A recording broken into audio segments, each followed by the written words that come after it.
Bien, mesdames et messieurs, en attendant que les mouvements d'hiver se terminent,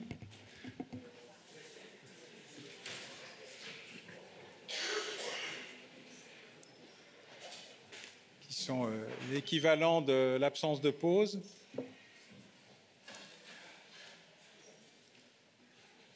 donc la partie qui nous concerne maintenant s'appelle « Et maintenant ». Il n'y a pas de version chantée. Et donc, l'objectif est d'essayer de valider ou d'invalider, en tout cas de comprendre un certain nombre d'événements plus ou moins chaotiques qui continuent à bouleverser depuis l'opération russe contre l'Ukraine jusqu'à nos jours, en intégrant évidemment la dimension toute particulière de la tragédie du 7 octobre et de ses conséquences, les problématiques actuelles. Bien évidemment, comme nous avons toujours fait et que nous accueillons tous les points de vue, que le principe de la neutralité axiologique et de la liberté académique, ce n'est pas d'empêcher les gens de parler, mais de les écouter, nous allons commencer par entendre Élie Carmon de l'université Reichmann, qui a eu d'autres noms dans le passé, mais qui est toujours passé à Herzliya, je crois. Oui, c'est ça. Voilà. Et avec laquelle nous entretenons d'excellents rapports depuis de nombreuses années, qui va nous faire une vision de et maintenant actuelle. Madame, la sortie est par là et pas par ailleurs.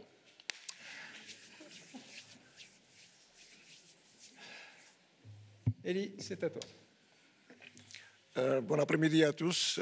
Je voudrais remercier le professeur Bauer et mon ami Xavier pour m'avoir invité à cette conférence importante. Je vais essayer très rapidement de donner une vision du contexte global et régional de la guerre de Gaza. J'espère que vous aurez peut-être une autre vision de ce qui se passe aujourd'hui. Et je commence par le premier. Ici, on voit le projet des États-Unis et de l'Europe et des pays du Golfe pour un nouveau projet global qui s'appelle maintenant India Middle East Europe Corridor. Ce projet a été présenté il y a un an, en août 2023, à la conférence de J20 par le président Biden en Inde. Et de fait, c'est une concurrence, si vous voulez, si vous passez, à un autre projet. Les deux projets peut-être apparaissent dans la première carte que Xavier a présentée. Ici, c'est le projet chinois, Belt and Road Project, qui est déjà en action depuis plusieurs années, qui a eu plusieurs succès et même avancé en Europe, je crois.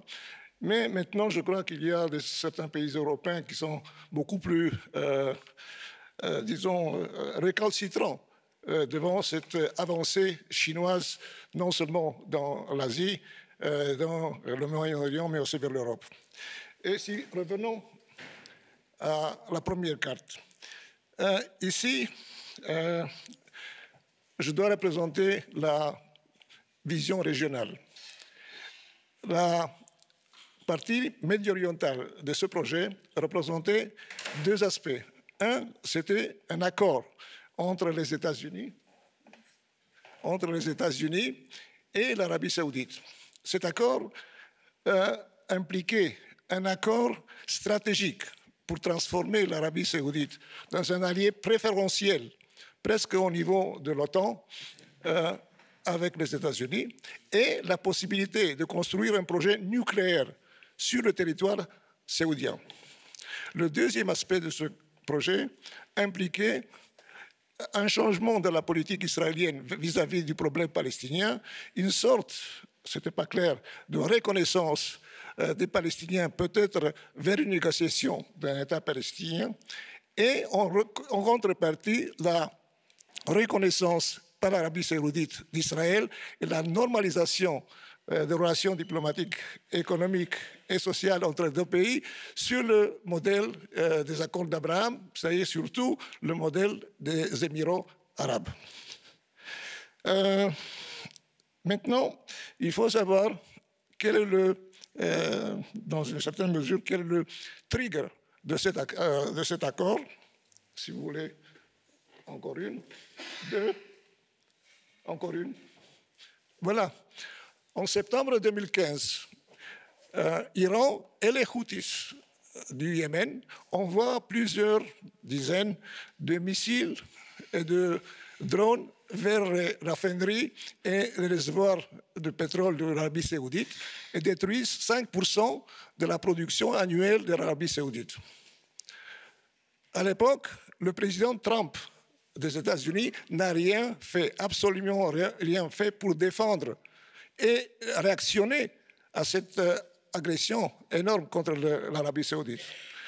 L'Arabie saoudite a considéré que c'est une trahison et qu'on ne peut pas faire confiance aux États-Unis.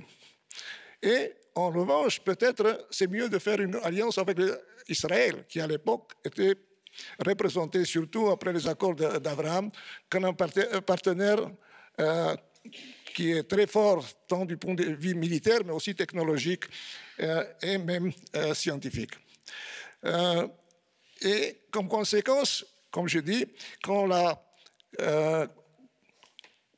l'administration Biden a proposé le projet IMEC, ce projet aussi impliquait un changement dans la politique américaine. On se souvient que le président Biden avait accusé MBS, c'est-à-dire le leader de l'Arabie saoudite, le Crown Prince, le prince héritier, pour l'affaire Khashoggi, ne voulait pas de contact avec le leader saoudien. Et en fait, ça a changé complètement les relations entre la nouvelle administration Biden et l'Arabie saoudite. C'est pour cela qu'ils acceptent avec plaisir ce qui s'est passé là-bas, ce qui est proposé. Mais en même temps, ça c'était en août, au mois de mars 2023, la Chine fait le médiateur entre l'Iran et l'Arabie saoudite et achève un accord très intéressant de la reprise de relations diplomatiques entre l'Arabie saoudite et l'Iran. Et cela aurait dû inclure aussi le changement de position des Houthis qui, pendant 9 ans, 8 ans, avaient lutté contre l'Arabie saoudite, ou si vous voulez, l'Arabie saoudite avait combattu les Houthis avec les Émirats sans grand succès sur le plan militaire. Et donc, on voit ici une tentative chinoise. Ils savaient déjà qu'il y avait ce projet et ils avaient tenté de changer les relations régionales, surtout entre l'Arabie saoudite et l'Iran, et de cette façon avancer leur plan que j'ai présenté avant. En septembre 2023, c'est-à-dire quelques semaines avant la guerre de Gaza, il y a des informations des dirigeants présentés par des dirigeants israéliens, je crois ça inclut le Premier ministre Netanyahou, l'administration américaine et d'autres sources, surtout des sources saoudiennes, que l'accord sera signé en mars 2024. En mars 2024. Donc, on est très, très près d'un changement stratégique énorme dans la situation. Il y a un problème qui est posé sur la table. Quelle sorte de projet nucléaire sera accepté par les États-Unis en Arabie saoudite? Est-ce que l'enrichissement de l'uranium sera fait aux États-Unis ou sur le territoire saoudien comme le prince héritier le demande? Mais en reste, il paraît que tout est prêt pour un accord révolutionnaire.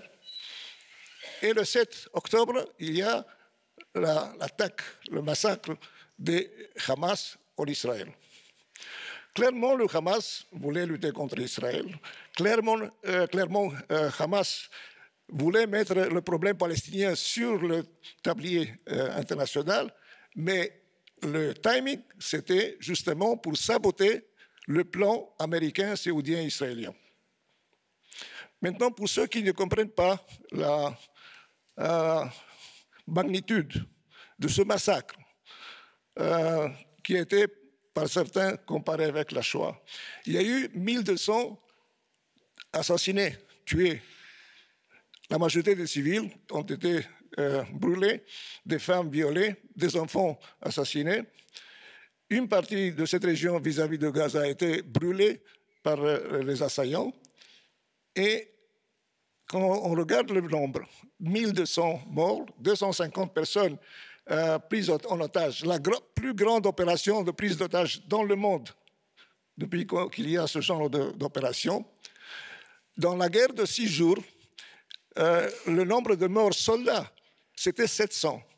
Dans la guerre d'octobre, la guerre de Kippour, il y a eu 2600 morts, c'est-à-dire la moitié dans 29 jours. 1200 personnes ont été tuées en 24 heures. Pendant la deuxième intifada, où il y a eu des dizaines, des centaines d'actions de terrorisme suicide en Israël, il y a eu 1000 morts dans 5 ans. Donc vous voyez la magnitude de cette attaque et l'effet psychologique, politique sur la population israélienne, sur le gouvernement israélien, et cela explique l'attaque d'Israël pour détruire complètement le pouvoir militaire du Hamas. Moi, je suis critique du gouvernement israélien depuis longtemps. J'avais demandé dans mes écrits et dans mes conférences depuis 2009 la destruction du Hamas comme entité militaire, non comme idéologie. Parce qu'en 2007, ils avaient pris le pouvoir à Gaza, exactement comme Daesh. Avant Daesh, en 2007, ils avaient jeté 200 personnes du plus haut bâtiment de Gaza. C'était tous des membres importants du Fatah, politiciens et membres des services de sécurité, ce que Daesh a fait 7 ans plus tard. Et donc, on peut expliquer le massacre, si vous voulez, de cet ordre, comment ils ont fait contre leurs propres frères et ce qu'ils ont fait contre les Israéliens. Maintenant, il y a une question. Est-ce que... Pardon, pourquoi Hezbollah et Iran n'ont pas entré en guerre immédiatement? Hezbollah est entré en guerre le 8 octobre, attaquant sans aucune provocation Israël, en solidarité avec le Hamas, pour aider la lutte du Hamas, quand Israël n'avait pas encore entré à Gaza. Okay? Pourquoi ils n'ont pas participé de manière totale à la guerre? Moi, je donne ici ma évaluation personnelle, et j'espère que dans les prochaines années, ça va se trouver. Les premiers jours, Yahya Sinwar, le chef militaire qui encore aujourd'hui conduit le Hamas à Gaza, a déclaré qu'il était très ennuyé que l'Iran et le Hezbollah ne sont pas entrés en guerre. Les Iraniens, immédiatement, ont dit « nous n'avons rien à faire avec cette guerre ». C'est ça, nous ne sommes pas impliqués. La vérité est différente à mon avis. Le plan du Hamas, et nous avons des plans qui ont été trouvés sur des membres, les chefs de groupes d'attaque.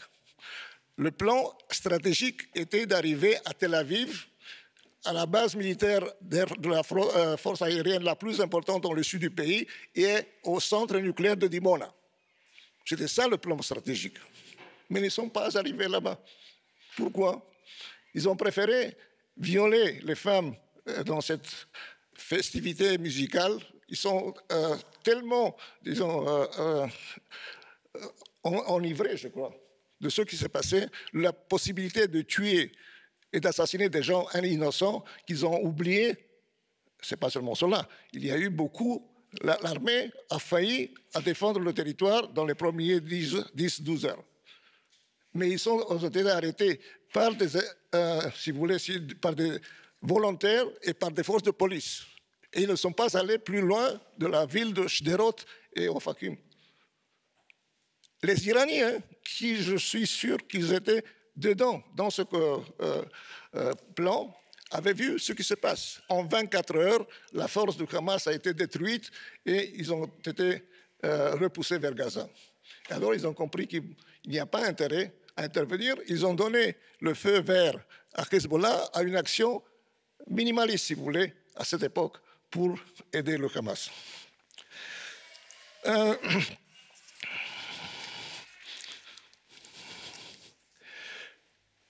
Maintenant, la situation est différente de ce qui s'est passé dans les autres guerres, du fait que la guerre au Gaza s'est prolongée. Et je n'entre pas ici dans les problèmes internes d'Israël, parce qu'il y a un problème interne en Israël, c'est la lutte entre ce gouvernement avec des partis d'extrême droite radicale qui influent le Premier ministre et sa politique, et aussi la politique vis-à-vis les Palestiniens et la politique vis-à-vis la région, surtout vis-à-vis le Liban. Parce que la guerre n'a pas donné encore le résultat qui était la destruction totale de la force militaire du Hamas et le retour, la libération de tous les otages.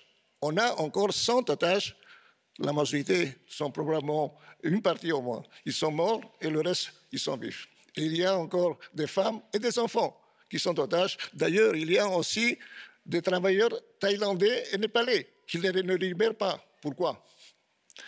Donc, le problème, quel sera le futur de Gaza? Et ici, le gouvernement israélien et le Premier ministre a décidé de ne pas introduire un élément palestinien dans la solution finale du contrôle de Gaza, qui serait un élément, une sorte d'autorité palestinienne réformée qui pourrait prendre le contrôle du Gaza, reconstruire avec l'apport de la communauté internationale, surtout des pays du Golfe, parce que l'Arabie saoudite et les Émirats sont prêts à financer cela.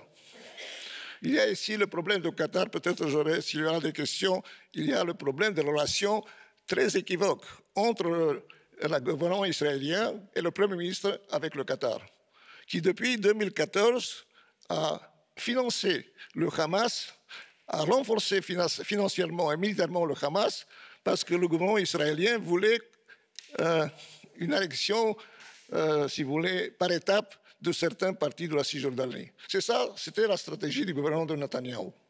Et maintenant, il ne veut pas une solution qui reconnaisse complètement la possibilité d'un renouveau de l'autorité palestinienne, qui est déjà affaiblie, comme lui l'a voulu en Cisjordanie, et le sort de ce qui se passera à Gaza, surtout éliminer Hamas comme autorité politique, économique et sociale dans la frange de Gaza.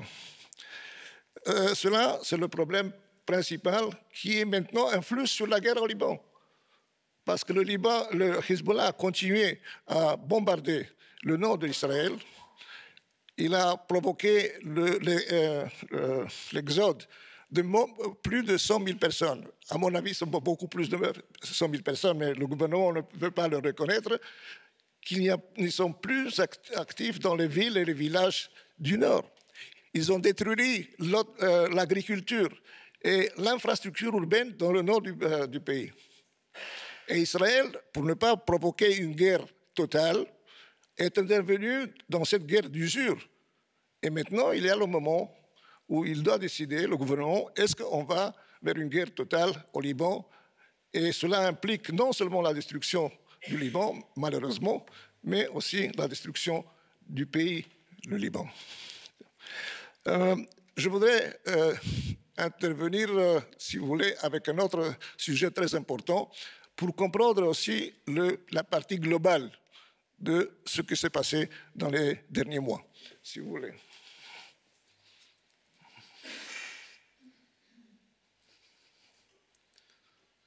Vous avez ici les 3 drapeaux des membres de ce qu'on appelle l'axis de la résistance, Muqawma. À droite, c'est les gardes républicaines islamiques iraniennes. Au milieu, c'est le Hezbollah. Et à la gauche, c'est le drapeau des Houthis yéménites.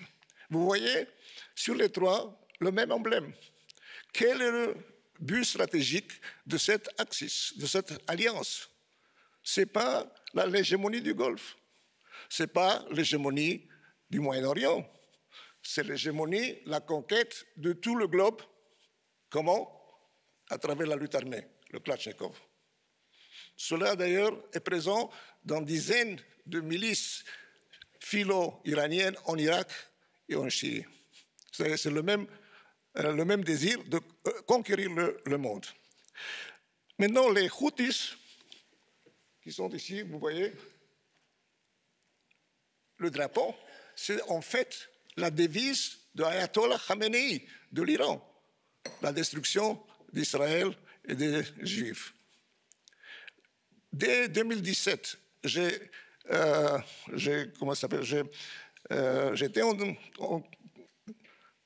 si vous voulez, en dialogue, mais surtout en critique des chercheurs américains qui disaient que les Houthis ne sont pas très dangereux. On peut continuer à parler avec eux, même si les Saoudiens sont enragés de cela.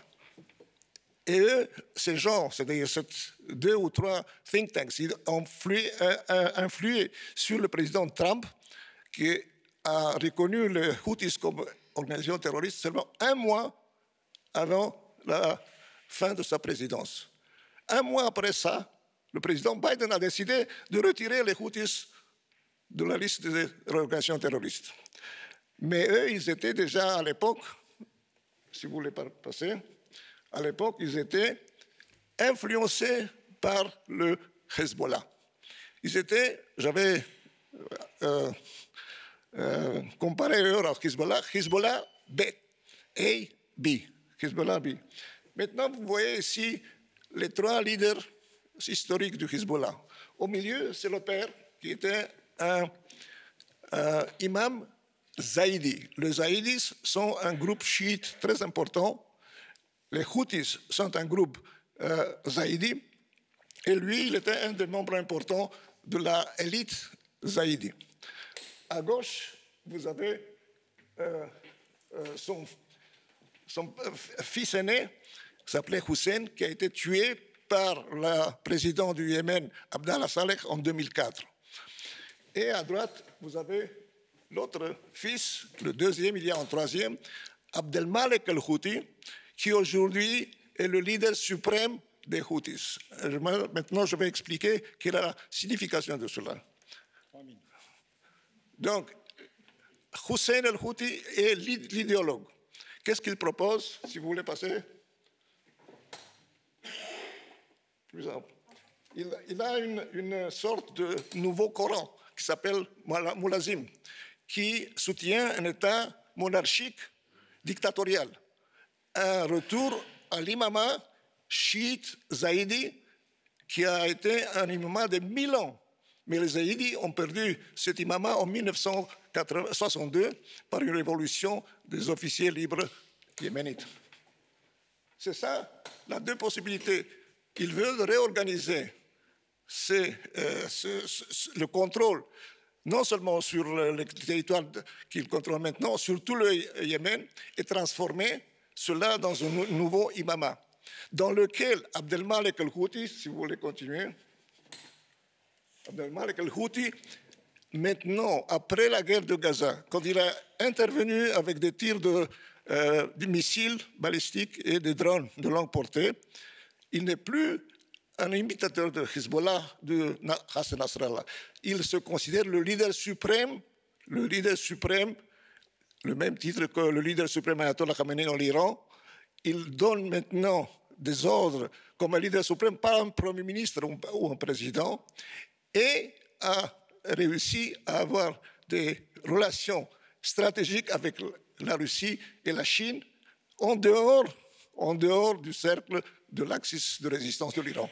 C'est-à-dire, quand les Chinois ont pressé l'Iran pour arrêter les tirs de roquettes qui ont touché des vaisseaux commerciaux chinois, ils n'ont pas été arrêtés. Maintenant, ils discutent directement avec les Chinois et ils ont donné aux Chinois, aux Russes, des devices pour comment identifier qui sont vraiment des navires commerciaux de ce genre. Donc, vous voyez maintenant une organisation. Si vous voulez une organisation, c'est comme le Hezbollah, il contrôle une grande partie, 30% de territoire, mais 70% de la population.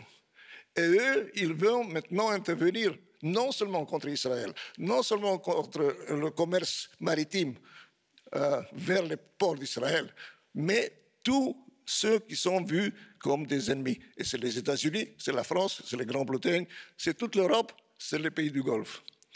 Et maintenant, ils vont jouer avec les Iraniens dans cet axe qui se forme maintenant entre la Russie, la Chine, les Houthis, l'Iran et les Nord-Coréens. Et ils reçoivent maintenant des propositions d'avoir des armements, non seulement des Iraniens, mais des Russes, comme les Iraniens reçoivent maintenant des armes, surtout la force aérienne, et ils donnent des missiles et des drones aux Russes. Donc vous voyez comment c'est le contact entre la guerre de l'Ukraine et la guerre au Moyen-Orient. Quel sera le futur? C'est une question que peut-être on discutera, mais c'est encore très très tôt pour voir qui va gagner dans une guerre très très complexe quand il y a encore moins de 2 mois, je crois, jusqu'à les élections américaines. Et la date des élections américaines explique pourquoi l'Iran ne veut pas être impliqué dans une guerre régionale. Parce qu'ils ne savent pas qui sera le président et comment ça sera vu leur action en faveur de l'Iran, de Hamas ou de Hezbollah. Donc on va attendre peut-être encore que plusieurs semaines et au moment où il y aura un président, peut-être on verra dans quelle direction la situation dans le Moyen-Orient et la situation globale va se développer. Merci.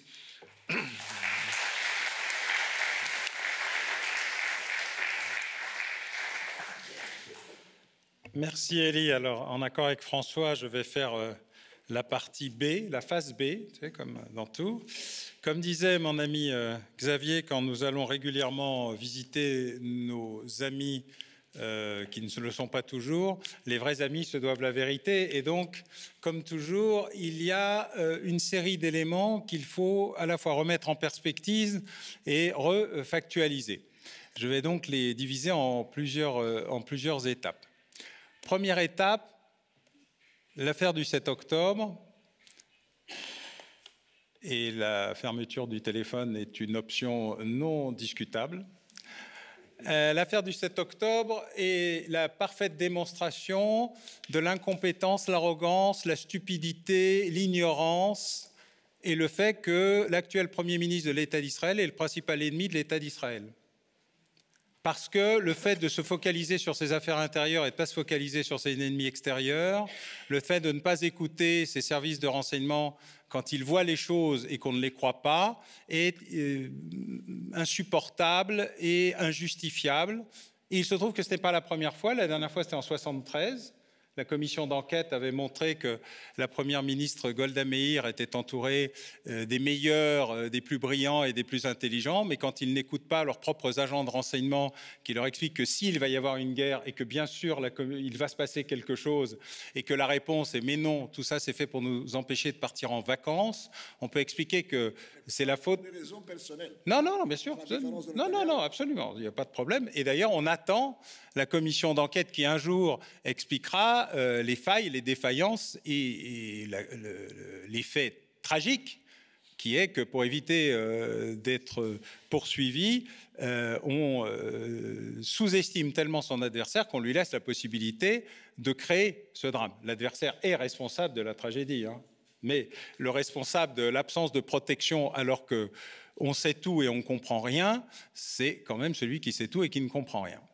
Ça, c'est la première étape. La deuxième étape, je l'ai écrit dans un assez long papier expliquant à la fois ce qu'est le tragique de la situation de Gaza, pays envahi et surenvahi et réenvahi par à peu près tout le monde depuis plusieurs milliers d'années, Alexandre le Grand n'étant pas le dernier, et qui est un problème particulier de l'absence de solution de l'affaire Gaza depuis 1949 et qui est une coproduction commune de l'Égypte, de la Jordanie, des pays occidentaux, des États-Unis et d'une partie d'ailleurs des acteurs de l'État d'Israël, chacun ayant laissé pourrir la situation. Alors non pas sous forme génocidaire, parce qu'un génocide où il y a à peu près 20 fois plus de population à Gaza il y a 1 an qu'il n'y en avait il y a 50 ans, montre que le processus n'a pas été de supprimer les Palestiniens, mais simplement de ne pas résoudre le problème palestinien. Et effectivement, quand tout le monde se met d'accord pour créer un deal autour des accords d'Abraham sans traiter de la question palestinienne, elle ne peut pas disparaître comme par enchantement. Le fait de ne pas traiter un sujet ne le fait pas disparaître. Contrairement à ce que disait Henri Queuille en France, l'absence de réponse à une solution ne fait pas disparaître le problème, elle ne fait que le renforcer et le rendre encore plus dur, surtout quand tous les pays arabes considèrent qu'ils ne doivent pas traiter la question palestinienne, qu'ils se foutent comme de l'an 40 de la question palestinienne et que le reste va se faire tout seul. Enfin, et les cartes étaient très intéressantes. La carte de Xavier en début de séance, comme des cartes, montre des enjeux qui sont largement au-delà de la superficialité du traitement de l'information, notamment en Occident, qui oublie systématiquement que derrière les questions humaines et les tragédies individuelles, il y a du business, de l'eau, du pétrole et du gaz. Car je le rappelle, pour tous ceux qui l'ont oublié, le Liban est en guerre avec Israël depuis 1949. Il n'y a jamais eu de paix, jamais. Il y a eu des armistices, des cessez-le-feu, plus ou moins respectés, plus ou moins violés, repris, machin, qui ont commencé avec l'OLP, qui se sont ensuite développés avec les Syriens, puis qui sont revenus avec le Hezbollah. En 2006, après un enlèvement de soldats israéliens et une première offensive concertée entre le Hamas et le Hezbollah, Israël a décidé l'opération Dahia, qui visait à détruire totalement un quartier de Beyrouth pour qu'enfin le Hezbollah cesse ses attaques massives contre Israël, ce qui avait abouti à ce qu'on appelle la doctrine Dahia, celle qui est aujourd'hui utilisée et à Gaza et semble devoir l'être désormais à nouveau au Liban, qui amenait à des opérations extraordinairement massives de destruction des infrastructures. Alors, contrairement à ce qu'on peut imaginer, il n'y a pas de différence entre une infrastructure civile et une infrastructure militaire dans une milice. Il n'y a pas de différence. Tout est utilisé comme étant dual, ce qui explique la problématique générale de on met des missiles sous une école ou on les cache dans un hôpital. Parce que cette question n'est pas la même que chez nous. Il n'y a pas de moraline chez nos amis du Hamas et il n'y en a pas plus chez nos amis du Hezbollah. Cette question ne leur pose pas de problème. C'est normal. Le tunnel ne date pas de la semaine dernière. Il y en a dans ces régions depuis une centaine d'années. Les croisés, bien sûr, les croisés. Donc on est dans un processus qui, pour nous, apparaît comme choquant, mais qui est la manière dont on se parle et la manière dont on se comprend dans cet espace. Et donc la dimension culturelle est toujours extrêmement importante à prendre en considération. Les cartes qui ont été montrées sont en fait le débat de la fin d'un monde, le nôtre. Le monde où l'Occident dirigeait le monde et dans l'Occident, le monde où les États-Unis donnaient la ligne. Il n'y a plus de ligne. Il n'y a plus de ligne parce qu'il n'y a plus de dominant. Aujourd'hui, la création des nouveaux espaces chaotiques, c'est des dominations différentes. Et Xavier doit se rappeler qu'il y a une dizaine d'années, à notre grande surprise, peut-être un peu plus, nous étions à Hong Kong et nous avons une réunion avec des hauts dirigeants chinois qui nous expliquent qu'ils sont en train d'organiser la dédollarisation du monde en rendant le yuan chinois convertible, mais seulement à Hong Kong. Et le premier opérateur de cette opération, c'est l'Arabie saoudite. Alors, autant on comprend la logique du yuan, Hong Kong, le dollar de Hong Kong devenant convertible avec le yuan, ce qui permettait de rendre convertible le yuan et d'entrer sur les marchés internationaux et de rendre la Chine plus ouverte au commerce international. Mais le fait que le premier opérateur qui décide d'investir massivement dans cet accord bilatéral inédit, c'est l'Arabie saoudite, principal allié des États-Unis dans la zone arabo-persique, est une surprise. Cette affaire n'est pas née de la semaine dernière, ni du mois dernier, ni de l'année dernière, ni des mauvaises relations. C'est un choix géostratégique qui vise à refaire les équilibres du monde. Deuxièmement, nous avons un problème d'amnésie. Pour nous, la Turquie, c'est la Turquie, et pour eux, c'est l'Empire ottoman. Pour nous, l'Iran, c'est l'Iran, et pour eux, c'est l'Empire perse. Et pour nous, la Russie, c'est la Russie, et pour eux, c'est l'Empire, allez, on va dire, slavo-orthodoxe. Et la Chine a toujours été un empire qui nous parle comme un empire, qui explique qu'elle est un empire, le plus grand, le plus ancien, le plus structuré, 1000 ans d'organisation étatique centralisée, puissante et structurée, qui a un compte à régler avec le pillage du palais d'été. Et ce processus-là, très ancien, est un élément structurant de la manière dont les autres nous voient et de la manière dont nous ne les voyons pas, tellement nous projetons notre histoire coloniale, nos histoires coloniales, pas seulement la nôtre français, sur ces affaires. Du coup, qu'est-ce qui nous reste? Eh bien, il nous reste des territoires de guerre éternelle. les territoires qui sont des centres d'expansion et de libération des frustrations. L'Afghanistan, le Moyen-Orient, et puis un certain nombre d'autres espaces plus inattendus qui sont marqués par Sykes-Picot, la Durand Line, le Cachemire, etc. Alors, il faut le reconnaître, nos amis anglais sont bien plus efficaces que nous sur ces affaires, car ils n'ont pas de remords colonial. Ils sont très contents d'avoir créé le chaos pour l'éternité et plus si affinité. Ils en sont même extrêmement fiers. Et pour eux, dès qu'on les vire de quelque part, eh bien, il est normal que ceux qui les ont virés payent. Les Indiens, les Pakistanais et les zones intermédiaires. Évidemment, au Nigeria, l'espace de Sokoto. Évidemment, l'espace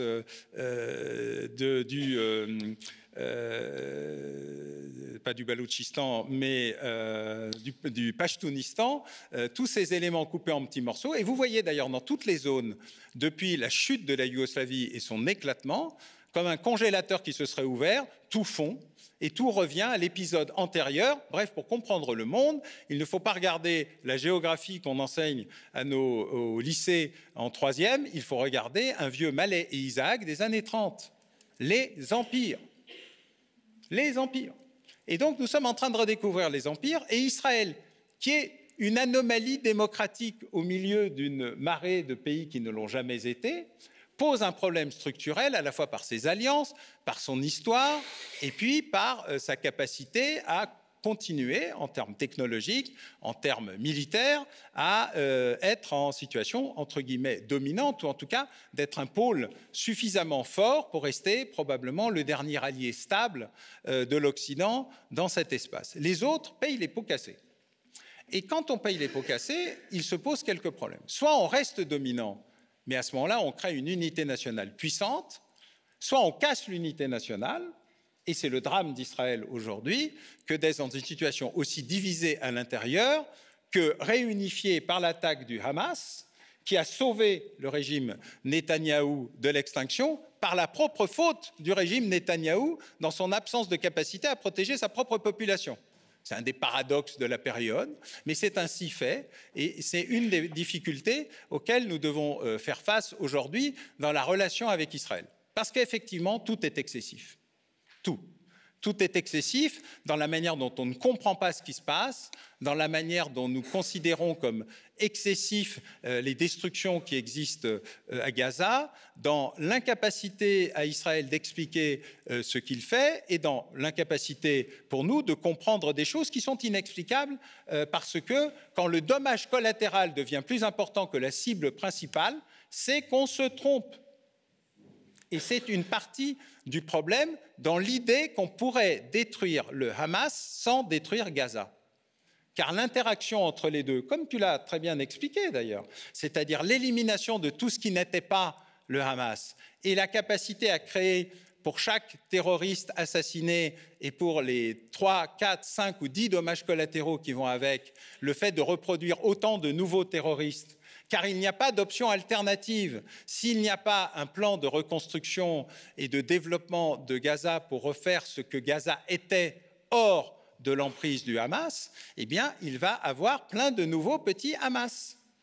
Or, quand on fait une guerre, tout le temps, il y a 3 phases. D'abord, la phase de la revanche, ou la phase de la vengeance. On s'est fait avoir, il y a des morts, une tragédie, on est traumatisé, il y a beaucoup de victimes, et dans ce cas-là, ce sont des victimes d'une opération purement terroriste, car on vise d'abord les civils, ce n'est pas du dommage collatéral, c'est un choix délibéré. Vengeance. Du coup, revanche. Et quel est le but de guerre à la fin? Quel est celui qui dit qu'à la fin, il y aura une fin de la guerre? Ou en tout cas une pause dans la guerre, ou un cessez-le-feu dans la guerre, qui ne peut pas se limiter au sauvetage des derniers otages. Or, cette partie-là n'est pas écrite. Pas plus par les Israéliens qui montrent des divisions importantes entre le ministre de la Défense, les chefs d'état-major, le pouvoir politique, que par les autres opérateurs qui regardent en disant « Non mais vous pourriez nous faire un petit cessez-le-feu pour sauver les otages, vous pourriez nous faire un petit cessez-le-feu parce que ce que vous faites à Gaza devient incompréhensible et insupportable. » Or, l'État d'Israël, en ne définissant pas ce qu'est le but de guerre final, c'est-à-dire le moment où on peut appuyer sur « stop », pose un problème à lui-même. Il est son principal ennemi politique en ne nous donnant pas le mode d'emploi de l'interruption des opérations ou de la fin de la guerre. Alors je me suis demandé pendant longtemps, au début du conflit ukrainien, ce qu'était le principe de la guerre nouvelle sur lequel nous devions nous pencher. Parce que par principe, ça doit être nouveau. Or, en fait, nous sommes amnésiques. Ce qui est nouveau, c'est d'abord ce qu'on a oublié. Nous avons un modèle de guerre en Ukraine, et pas 36, c'est la Corée. Une guerre sans fin qui se termine avec un armistice, mais pas la paix, et qui continue imperturbablement avec ses petits lancements de missiles, ses menaces, ses pseudo-négociations, etc. 3,5 millions de morts, la guerre de Corée. 3,5 millions de morts qui amènent à un changement doctrinal majeur, l'arrivée de l'arme atomique dont on a le droit de se servir, le nucléaire tactique. Parce que la masse face à la technologie montre que la technologie perd. Et c'est une partie du problème qui existe aujourd'hui dans la durabilité des conflits. Alors, il se trouve que nos amis russes ont attaqué nos amis ukrainiens et qu'ils sont structurés, organisés et doctrinalement préparés de la même manière. Ils ont fait les mêmes écoles, ils ont souvent été ensemble, ils ont la même vision de la guerre, ils en ont une vision résiliente. Et ceci, depuis la Grande Guerre du Nord contre les Suédois, qui se termine à Poltava en Ukraine désormais, et qui est la Russie perd, la Russie perd, la Russie perd, la Russie perd, la Russie perd, la Russie perd, la Russie gagne, à l'usure. Nous sommes dans des guerres d'usure permanentes, extraordinairement destructrices, et en humains, et en civils, et en équipements, et en villes, et en urbanisation. Est-ce qu'Israël a décidé de faire une guerre éternelle qui ne peut pas se terminer parce qu'on ne peut pas gagner ni contre le Hamas, ni contre le Hezbollah? Ce ne sont pas simplement des structures militaires, ce sont aujourd'hui des entités civilo-militaires ayant éliminé l'intégralité des oppositions internes. Et chaque fois que le collatéral devient plus important que le principal, et c'est un des principes qui a été pris depuis la doctrine d'Aria, eh bien, on crée plus de terroristes qu'on en élimine, plus de ressentiment vis-à-vis de celui qui bombarde que de celui qui crée des otages humains. Et donc, il y a un sujet aujourd'hui structurel qui est le seul moyen pour Israël de se faire comprendre et d'admettre que cette opération a un sens, c'est d'arriver à expliquer comment elle se termine.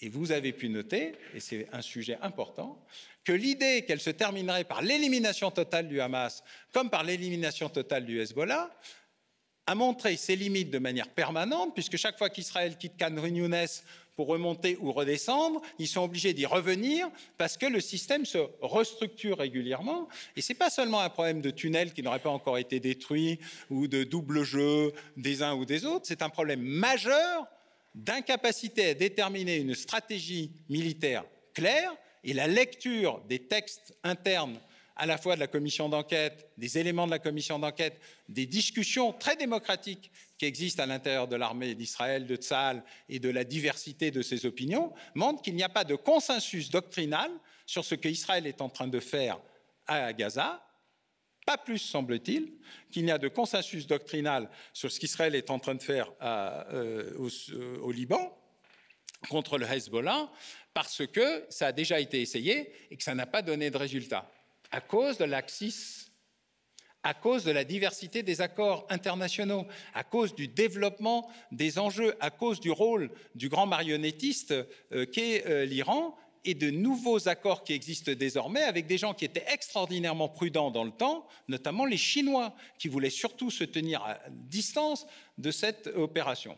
Et on va laisser de côté pour l'instant nos amis turcs. Ce que je voulais dire, c'est que, au-delà des explications très légitimes de l'action compréhensible qui est menée, il nous reste un problème, celui que tu as posé à la fin et qui est le titre de cet échange, qui est « et maintenant ?» Et maintenant, d'abord, ça dure combien et maintenant? Ça dure combien de temps et maintenant?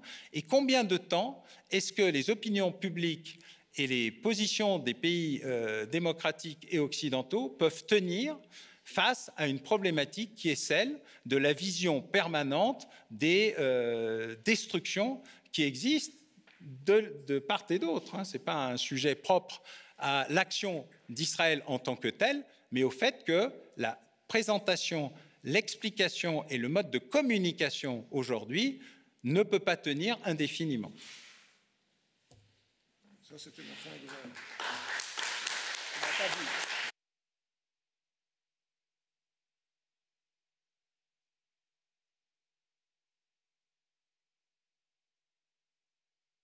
Lointain. Un petit mot rapide.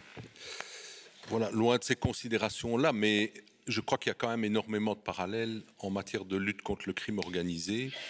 Il y a d'abord des connexions. On a dit tantôt les terroristes ne sont pas des criminels, mais il y a quand même tous ces phénomènes d'hybridation. J'ai beaucoup aimé l'intervention de Daniel Dory tout à l'heure avec ce concept des milices qui est un peu entre les deux et qui rejoint en partie l'aspect hybride. Quand on dit « et demain, qu'est-ce qu'on fait ?» Je crois que, pour faire un parallélisme peut-être scabreux, mais la lutte contre le crime organisé, ça ne s'arrête jamais non plus. J'ai toujours pris, après 40 ans d'expérience dans les services de police, de dire que quand on me dit oui, on va éradiquer les organisations criminelles, je vois qu'on a des politiques un peu policiers, on dit on va déstabiliser les organisations criminelles, on va démanteler des organisations criminelles, mais le bout, on ne le voit jamais. Et comme je dis, c'est un peu comme la cocotte minute. Quand on réussit à garder le couvercle sur la casserole, on est déjà content. Demain, je crois que l'évolution, j'en ai parlé tout à l'heure et j'entends l'aspect hybridation, les milices, questionnent un peu nos sociétés et nos démocraties occidentales en tout cas, sur les limites de ce qu'on peut faire. Alors il y a des situations qui sont conjoncturelles mais qui durent.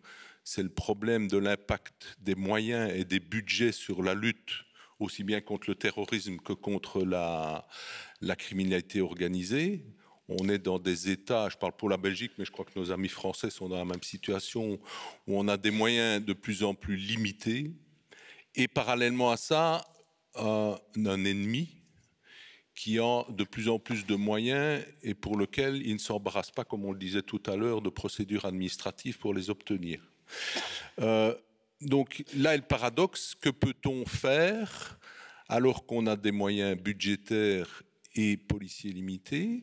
Je vais plus loin et un collègue me disait récemment, oui mais c'est le prix de la démocratie et je le rejoins tout à fait, je suis un légaliste et un démocrate, mais nos corps de règles et nos législations nationales et européennes deviennent parfois des obstacles dans certains domaines. Récemment, vous savez qu'en Belgique, depuis l'affaire Sky Sissi et les problèmes de déstabilisation par certaines actions criminelles, on a nommé une commissaire nationale aux drogues, In van Weimersch, et elle a fait une proposition récente qui est d'abord belge mais aussi européenne, c'est de revenir notamment, parce que les technologies sont omniprésentes, sur une ouverture de possibilités pour les services de renseignement et les services judiciaires, en tout cas le law enforcement, sur des possibilités en matière de data rétention, d'utilisation des nouvelles technologies pour faire son travail. Je le disais tout à l'heure, multiplication des réseaux cryptés, sans accès direct à ces réseaux, on a une capacité qui est énorme. On a des nouvelles législations qui sont de plus en plus complexes et pour lesquelles, malheureusement, et je peux comprendre les gouvernements, on n'a pas les moyens de les mettre en œuvre. Donc pour moi, ça questionne les limites de nos possibilités.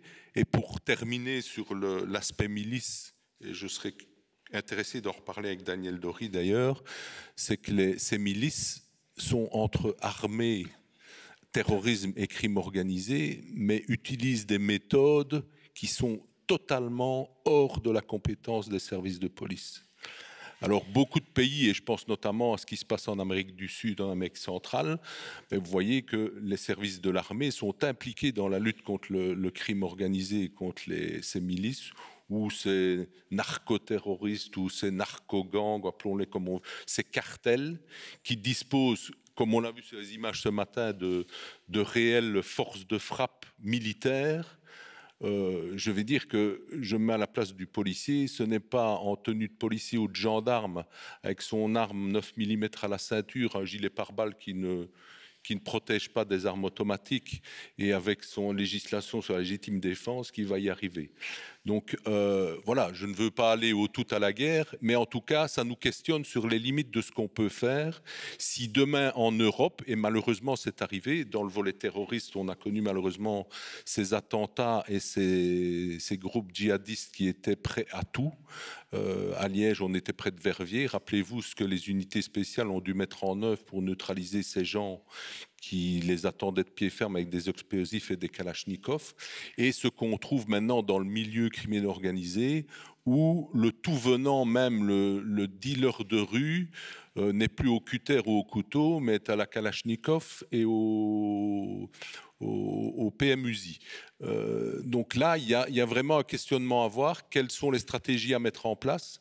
Comment, dans un cadre légal, peut-être à adapter ou en tout cas à revoir, on peut lutter contre ces organisations criminelles. Et surtout, et ça c'est mon leitmotiv, c'est qu'on ne peut pas faire ça tout seul dans son coin, ni en France, ni en Belgique, mais on doit absolument travailler au niveau international en matière de coopération avec tous les pays, aussi bien concernés que les pays d'origine, que les pays victimes, entre guillemets. Et c'est pour moi la seule solution. On doit trouver des modes d'action qui permettent d'être plus efficaces.